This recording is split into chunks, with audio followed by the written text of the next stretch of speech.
second question. A federal judge over the weekend that the president had appointed to the bench in his first term in office basically argued that he could not deploy other states' National Guards to Portland. Basically said that it was untethered, his argument, to what is actually happening on the ground. Which local officials in Portland have said that the National Guard is needed there?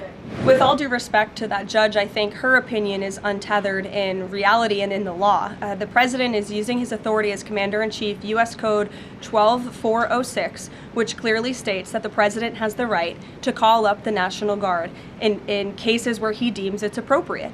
And if you look at what has happened in Portland, Oregon, for more than 100 nights, I was talking to our law enforcement team about it this morning, for more than 100 days, night after night after night, the ICE facility has been really under siege by these anarchists outside. They have been disrespecting law enforcement. They've been inciting violence. We saw, again, a guillotine rolled out in front of this federal building. And so the president wants to ensure that our federal buildings and our assets are protected.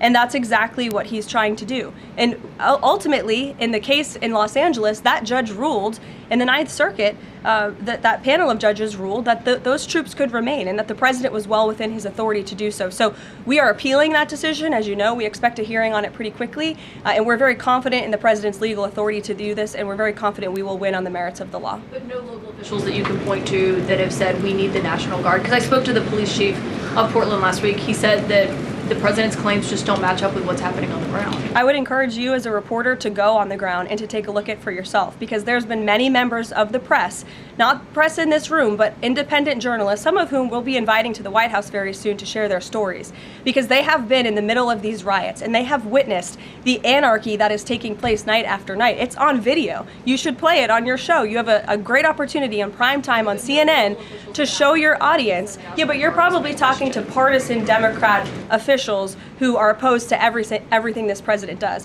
You should also ask the people who live in Portland. We've actually heard from many members of the community who have said that this is complete civil disobedience. It's a mess. It's been loud. It's been troubling for neighbors in the community who are just trying to live peacefully. And these people are not there to peacefully protest. They are there to cause mayhem and havoc. Yeah, Caroline. Stephen.